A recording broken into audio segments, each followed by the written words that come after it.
Comment optimiser la préparation du contrôle de chambre qui arrive dans quelques jours, voire dans quelques heures? Quelles sont la liste des documents à préparer à l'intention des inspecteurs pour que le contrôle se passe de la meilleure des manières? C'est ce que nous allons voir dans la vidéo du jour. Bonjour à tous, Layesh El Abrani, expert comptable spécialisé dans les professions réglementées du droit, notamment les huissiers de justice. Nous continuons la série de vidéos que nous avons inaugurée au tout début de l'été sur les contrôles de chambre. Après avoir insisté sur les 4 vidéos précédentes sur le contrôle inopiné, je vous invite notamment à aller les consulter si vous n'avez pas eu encore l'occasion de les regarder. Nous continuons sur le contrôle de chambre proprement dit et notamment sur la journée du contrôle de chambre. Un mot d'introduction pour rappeler simplement que l'étendue du contrôle est très large.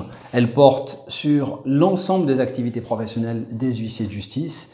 Donc évidemment sur son activité principale du huissier de justice, la gestion du dossier, la représentation des fonds clients, le respect des règles déontologiques et tarifaires, mais également s'il a des activités accessoires, sur ces activités accessoires, dans la gestion proprement dite de l'office, peuvent être notamment abordées, analysées, la comptabilité évidemment, l'organisation et le fonctionnement de l'étude et également le respect des obligations prévues par les textes qui régissent votre profession.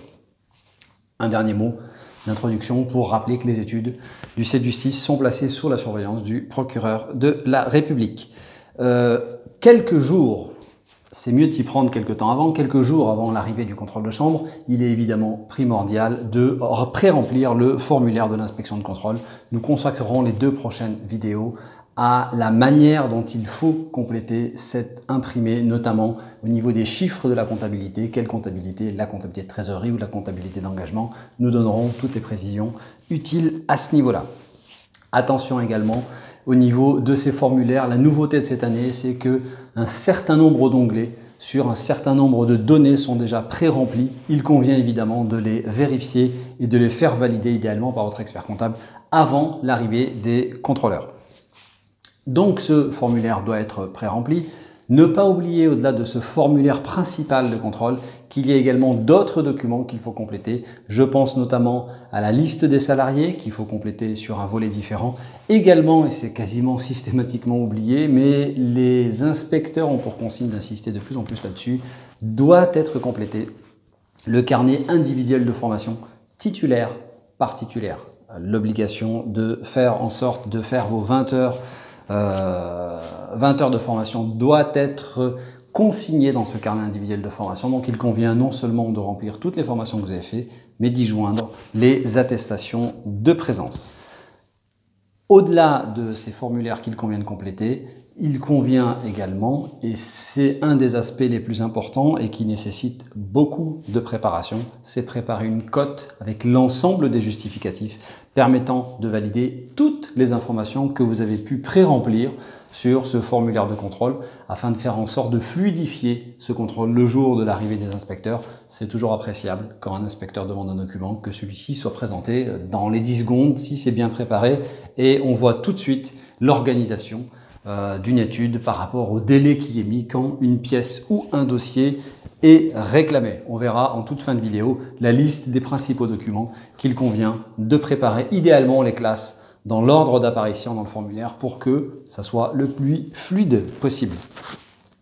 Dernier élément de préparation, évidemment, il faut préparer l'accès à l'ensemble des dossiers de l'étude puisque, je vous le rappelle, le contrôle des dossiers en cours et le contrôle des dossiers archivés se fait par des inspecteurs de contrôle qui choisissent eux-mêmes les 10 dossiers. Alors le plus souvent, ils sont préparés. Si les huissiers de justice qui vont être contrôlés veulent préparer, qui préparent une vingtaine, une trentaine, une quarantaine de dossiers pour faire en sorte que ce soit les inspecteurs qui fassent le choix.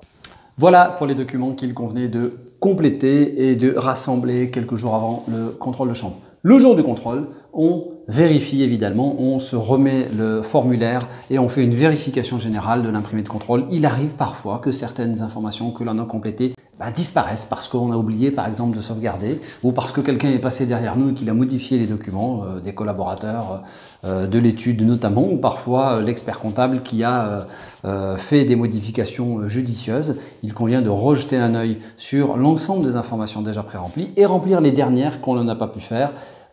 L'exercice 2018 n'est pas l'exercice essentiel de vérification, mais il y a un certain nombre de points sur cet exercice qui sont vérifiés. C'est pour ça que c'est important de tenir à jour sa compta 2018. On en a parlé dans les vidéos précédentes que je vous invite à consulter si vous ne les avez pas encore vues.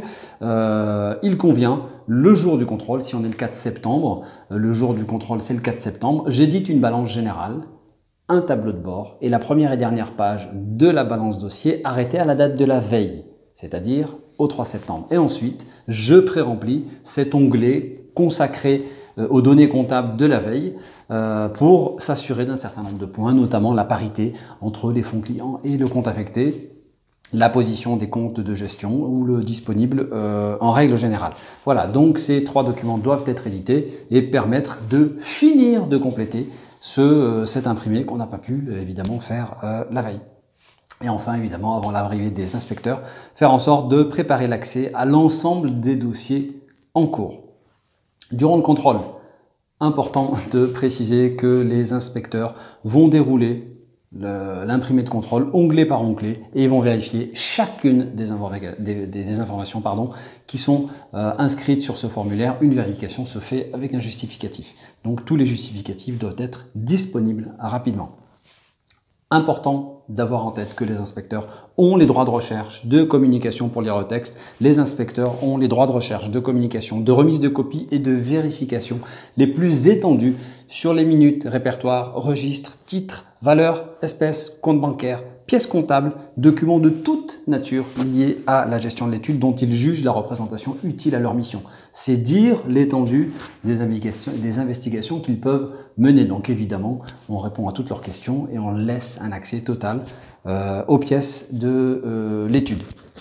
L'huissier de justice doit donc faire en sorte de répondre à toutes les questions. En cas de refus, il s'expose à des poursuites disciplinaires, donc il vaut mieux évidemment répondre à toutes les questions, l'huissier en personne, mais également son personnel qui peut être sollicité, parce que le personnel de l'étude inspectée doit également répondre aux questions qui lui sont posées par les inspecteurs et fournir toute information utile à l'accomplissement de leur mission. Là encore, refus peut exposer à des poursuites disciplinaires. À la fin du contrôle, une fois que l'on a regardé l'ensemble du formulaire, évidemment, les inspecteurs ainsi que les huissiers contrôlés doivent apposer leur visa sur les registres et l'ensemble des pièces vérifiées, donc sur les dossiers, mais également tous les justificatifs qui ont pu être consultés, qu'ils soient emportés ou pas par les inspecteurs. Ensuite, si les inspecteurs, on peut arriver, évidemment, heureusement dans de très rares cas, mais on peut arriver à des constats d'irrégularité plus ou moins graves ou à une situation susceptible de compromettre la sécurité des dépôts confiés à l'huissier. Dans ce cas-là, les inspecteurs n'ont pas le choix, ils doivent aviser immédiatement l'autorité qui a prescrit le contrôle, c'est-à-dire leur chambre, et également rapidement le procureur de la République, le président de la chambre régionale, lui rend compte au président de la Chambre nationale, et enfin les inspecteurs qui ne respecteraient pas la disposition de ces articles précédents ou qui font preuve de négligence peuvent voir leur responsabilité engagée. Donc là encore, il faut comprendre en tant qu'huissier contrôlé parfois que certains inspecteurs peuvent donner l'impression d'être tatillons, ils font simplement leur travail parce que c'est évidemment des responsabilités lourdes qui peuvent peser sur eux. Une fois que le contrôle de chambre est terminé, l'ensemble des documents ont été vérifiés, impression du formulaire de contrôle, relecture rapide pour voir que toutes les annotations mises figurent bien, que éventuellement les réponses des huissiers contrôlés sont également bien présentes. On signe un formulaire de contrôle, c'est l'original. Ensuite, on fait des copies pour l'ensemble des huissiers contrôlés et des inspecteurs qui peuvent repartir avec leur propre copie. Il convient évidemment, dans le meilleur des cas, de ne jamais rajouter de mention manuscrite. Toutes les informations utiles doivent être faites avant la validation définitive. Donc s'il y a des informations à rajouter, on les rajoute sur l'imprimé de manière informatique. Ensuite, une fois qu'il est édité, on ne rajoute rien de manière manuscrite pour que chacune des informations qui soient inscrites dans le formulaire puisse trouver réponse chez les huissiers contrôlés. Ils doivent pouvoir répondre à chacune des affirmations ou des questions qui leur sont posées. L'ensemble des justificatifs doit être également visé, on en a dit un mot tout à l'heure. Enfin, une fois que le contrôle est terminé, la validation doit se faire sur le portail pour faire en sorte qu'on ne puisse plus revenir sur toutes les informations qui ont été pré-remplies. Voilà pour les informations importantes sur ce contrôle de chambre. Vous avez la liste des principaux documents qu'il convient de rassembler et de réunir pour le jour du contrôle. C'est quelque chose de fondamental pour que celui-ci se passe de la meilleure des manières. Voilà, je vous remercie d'avoir suivi cette vidéo. Je vous donne rendez-vous très prochainement sur la manière de compléter le formulaire de contrôle de chambre. On reviendra quasiment onglet par onglet sur quelle information mettre, trésorerie, engagement ou information comptable en général. Merci à tous et à très bientôt. N'hésitez pas si vous avez le moindre commentaire à faire, soit en message privé ou soit en commentaire au bas de cette vidéo. Merci à vous, à très bientôt. Au revoir.